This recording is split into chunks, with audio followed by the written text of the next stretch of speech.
बहुत दिनों पहले की बात है। एक घने जंगल में मिट्ठू नाम का तोता रहा करता था। उसकी सगी माँ नहीं थी। वह अपनी सौतेली माँ और पिता के साथ रहा करता था। पर उसके माता पिता मिट्ठू तोता से बहुत नफरत किया करते थे, क्योंकि वह सांवला था। एक दिन की बात है, उसकी माँ बोली, मिट्ठू, तुम सुबह सुबह मेरे सामने मत आया करो, बिल्कुल गंदे लगते हो। कमबख्त पूरा दिन मेरा खराब कर देता है। माँ, बहुत जोरों की भूख लगी है, इसलिए मैं किचन में आया हूँ। चल भाग यहाँ से, अपने घोंसले में जा। खाने को तेरी नजर ना लगे। जब हम लोग खाना खा लेंगे तब तुझे बुलाएंगे। माँ, तुम हमेशा मुझे डांटती रहती हो और भैया को देखो कितना प्यार करती हो। चुप कर करम जले। तुम्हारा भैया देख कितना सुंदर है, और तुझको देख कितना काला सांवला। तुझे देखते ही मुझे उल्टी आने लगती है।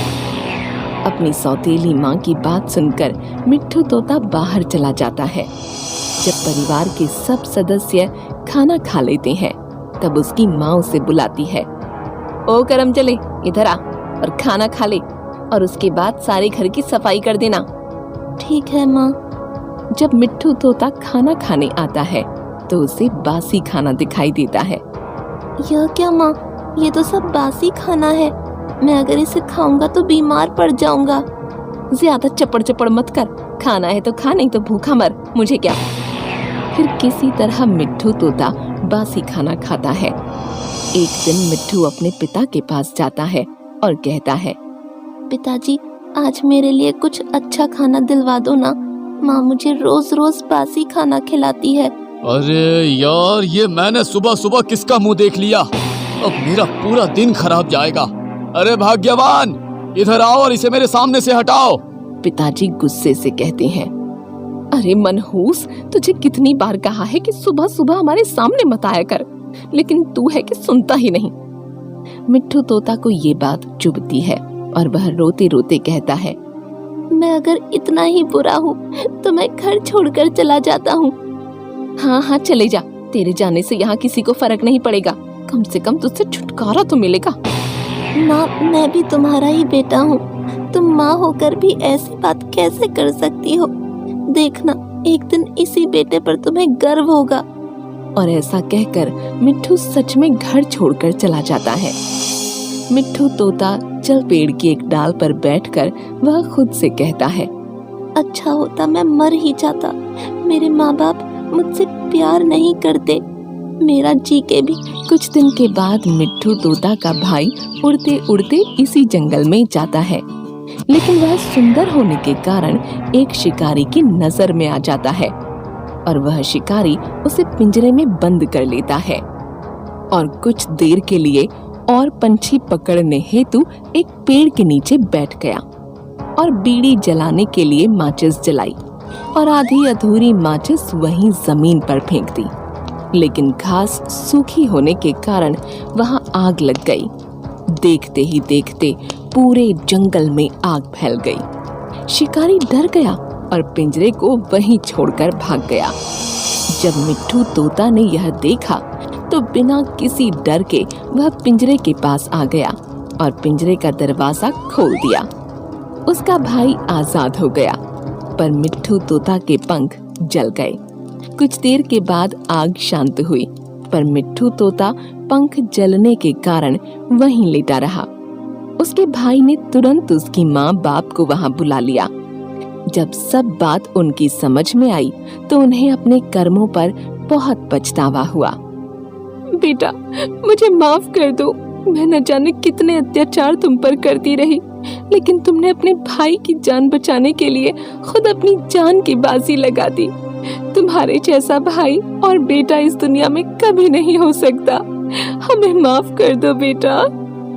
माँ रोते रोते बोली, लेकिन मिट्ठू तोता अब इस दुनिया से जा चुका था, हमेशा हमेशा। कबूतरी मंजरी आज बड़ी बेसब्री से अपने अंडों को निहार रही थी। उसे नन्हे मुन्ने बच्चों का इंतजार था।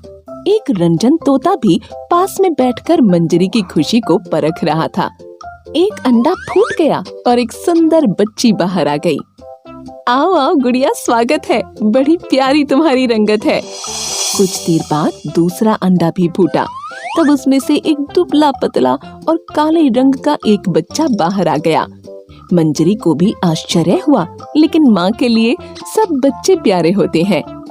आओ आओ राजा, तुम्हारा स्वागत है। पहले बहना आई, फिर भाई को लाई। मंजूरी बहन, खुशी की घड़ी आई है, बधाई हो बधाई। दिल से धन्यवाद भाई। इतने में कबूतर गोगा भी आ गया। बच्ची को देखकर तो वह खुश हो गया, लेकिन बच्चे के काले रंग और कमजोरी को देखकर वह मुंह बिचकाने लगा।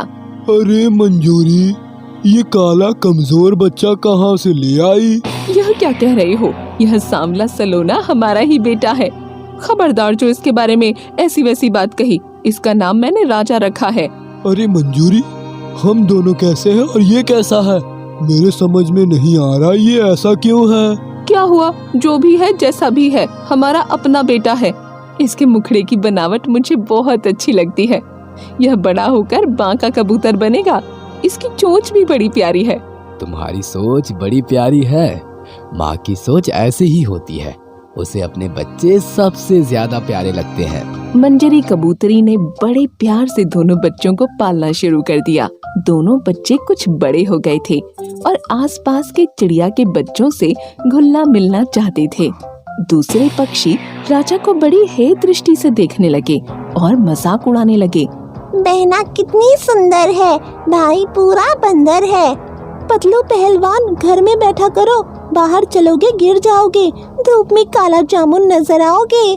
मेरे राजा भैया को कुछ मत कहो, वह तुम सबसे अच्छा है।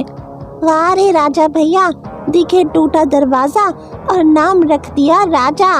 राजा भैया, यहाँ से चलो, यहाँ सब हमारी कदर नहीं जानेंगे। अब हम इनके साथ कभी नहीं खेलेंगे। राजा को उनकी बातों से बड़ा दुख हुआ था, लेकिन वह कुछ बोल नहीं पाया था। वह अपनी बहन गुड़िया के साथ वहां से चल पड़ा। वह जानता था कि उसकी बहन उसे बहुत प्यार करती है, इसलिए वह उसकी तरफदारी करती है। राजा जिस पेड़ पर रहता था, उस पेड़ के पक्षी भी उसका मजाक उड़ाते थे। यहाँ तक कि एक दिन एक कौवे ने भी उसका दिल दुखाया। राजा पेड़ पर से उड़ा और कमजोरी के कारण बीच में ही थक गया और लौटकर फिर पेड़ पर आ गया। अरे राजा, तुम पेड़ से दूर मत जाया करो। तुम शक्ल सूरत से हमारी बिरादरी के लगते हो। हमारे टोली में शामिल हो जाओ। एक बात है, कमजोर हड्डी वाले पक्षी हो, तुम्हें हमारे दल में पीछे रहना होगा। ज्यादा मेहनत का काम नहीं कर पाओगे, ठीक से उड़ भी नहीं पाओगे। राजा को बहुत दुख हुआ और अपने आप पर उसे गुस्सा भी आया। वह वहां से दूर जाकर एक झाड़ी में बैठ गया। वह अपने आप से बातें करने लगा। भगवान, मुझे इतना कमजोर और काला क्यों बनाया? कोई मुझे पसंद नहीं करता, मेरे साथ कोई खेलना नहीं चाहता। भगवान ने मुझे दुनिया में क्यों ही भेजा? मैं पैदा होते ही मर क्यों नहीं गया? जब बहुत देर तक राजा पेड़ पर नहीं लौटा, तब उसकी माँ कबूतरी मंजरी ने गोगा कबूतर को भी बताया और दोनों अलग अलग दिशा में अपने बेटे को ढूंढने के लिए चल पड़े। मंजरी मन ही मन सोच रही थी कि उसका बेटा तो आसपास के जंगल की दिशाएं भी नहीं जानता। वह न जाने कहाँ चला गया। उधर राजा उड़ते उड़ते जंगल में बहुत दूर चला गया। आज उसने कुछ ठीक से खाया भी नहीं था, फिर भी वह उड़ते हुए थक नहीं रहा था। वह एक पेड़ पर बैठ गया। उसी पेड़ पर कुछ मोर पक्षी भी बैठे थे। उन्हें देखकर वह डर गया। यह सभी मोर कितने सुंदर दिख रहे हैं, मुझे इनके बीच में नहीं जाना चाहिए। यह सभी मेरा मजाक उड़ाएंगे। मुझे बहुत भूख भी लगी है, प्यास भी लगी है। क्या मुझे घर लौटना चाहिए? मैं तो बहुत दूर आ चुका हूँ, रास्ता भटक चुका हूँ। हे भगवान, क्या करूँ मैं? एक मोर ने राजा को देख लिया और वह उसके पास आ गया। राजा छिपने लगा। बेटा, तुम्हारा नाम क्या है? मेरा नाम राजा है। मैं रास्ता भटक गया हूँ, मैं चला जाऊंगा, मेरा मजाक मत उड़ाइए। बेटा, तुम क्यों छुप रहे हो?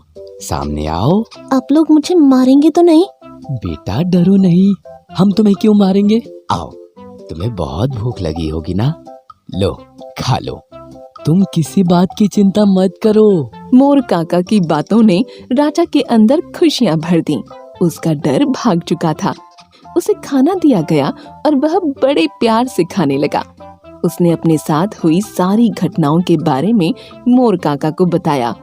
मोर काका ने वैद्यराज लाल तोता को बुलाया। लाल तोता ने राजा की पूरी जांच की। इस बच्चे को जन्म से ही एक बीमारी है, जिसके कारण इसका रंग काला हो गया। उसी बीमारी के कारण ये कमजोर भी है। इस बीमारी का कठिन इलाज है। आपके इलाज से ये ठीक तो हो जाएगा ना? कृपया करके इसका इलाज कर दीजिए। मैं अपनी पूरी कोशिश करूंगा। कई दिन तक इसका इलाज चलेगा। बच्चे, चिंता मत करो। भगवान ने चाहा तो सब कुछ ठीक हो जाएगा। राजा मोरों के साथ उसी जंगल में रहने लगा और लाल तोता वैद्य द्वारा उसका इलाज चलने लगा। वह सबकी सेवा भी करता था। धीरे धीरे उसने सबके दिल में जगह बना ली। कुछ दिन तक उसका इलाज चलता रहा, लेकिन स्वास्थ्य में कोई फर्क नहीं आया। मोर काका, तोता काका, आप लोग मेरे बारे में बहुत परेशान हो चुके हैं कि काला रंग और कमजोरी मेरी तकदीर बन चुका है। अब तकदीर को बदलना मुश्किल है। मुझे मेरे हाल पर छोड़ दीजिए। बेटा, निराश मत हो। भगवान के घर देर है अंधेर नहीं है। तुम भगवान के नेक बंदे हो। वे तुम्हारी फरियाद अवश्य सुनेंगे। लाल तोता इलाज जारी रखता है। जो भी जड़ी बूटी मंगवानी होती थी, मोर मंडली उसे हाजिर कर देती थी। एक दिन अचानक राजा ने नदी के पानी में अपना चेहरा देखा तो उसे यकीन नहीं हुआ। उसका रंग साफ हो गया था और चेहरे पर चमक आ गई थी। राजा बेटा, अब इलाज का फर्क दिखने लगा है। राजा, तुम्हारा चेहरा चमकने लगा है। धीरे धीरे राजा का स्वास्थ्य भी सुधरने लगा और उसका रंग भी निखरने लगा। देखते ही देखते वह एक सुंदर कबूतर बन कर दिया। मैं आप सबका बहुत आभारी हूँ। बेटा, नजर ना लगे, तुम दुनिया के सबसे सुंदर कबूतर बन गए हो। सबसे सुंदर और तंदुरुस्त हो गए हो। बेटा, अब तुम्हें एक मुकाबले के लिए तैयार होना है। 1 सप्ताह के बाद इसी जंगल के मध्य में सभी कबूतर और तोतों की उड़ान प्रतियोगिता होगी। जो काले पहाड़ की ऊंची चोटी को छूकर पहले लौट आएगा, वो विजेता होगा। वह दिन आ गया। कबूतर और तोता के बच्चे, जिन्होंने कभी राजा का मजाक उड़ाया था, वह भी इस प्रतियोगिता में हिस्सा ले रहे थे। राजा के सुंदर व्यक्तित्व के कारण उसको कोई नहीं पहचान पा रहा था। प्रतियोगिता शुरू हो गई और राजा तीर की तरह आगे बढ़ने लगा। वह सबसे आगे उड़ रहा था। इतने में एक बाज कहीं से उड़ता हुआ आ गया और उसने राजा पर हमला कर दिया। राजा भी उससे लड़ गया। राजा की शक्ति के आगे बाज परास्त हो गया और भाग गया। इस बीच बहुत सारे पक्षी उड़ते हुए आगे निकल गए थे। राजा ने फिर से उड़ान भरी और देखते ही देखते वह काली पहाड़ी की चोटी पर पहुंचकर उसे स्पर्श करके लौटने लगा। अब भी उसके आगे कुछ पक्षी उड़ रहे थे। राजा ने अपना पैंतरा बदला और देखते ही देखते सबसे आगे निकलकर विजेता बन गया। मोर काका ने उसका स्वागत किया। इसी बीच राजा ने अपने माँ और पिता को देख लिया। वह दौड़कर उनके पास पहुंच गया। माँ, बाबूजी, आप लोगों ने मुझे पहचाना नहीं? मैं आपका राजा हूँ। राजा की माँ और पिता की आंखों में खुशी के आंसू छनछना पड़े। मेरे बेटा राजा, मेरे पास आजा। माँ मंजरी ने बड़े ही प्यार और ममता के साथ अपने राजा बेटा को अपने पास ले लिया। पिता गोगा कबूतर का स्नेह उमड़ पड़ा था। उसी समय चारों तरफ खुशी की बहार आ गई।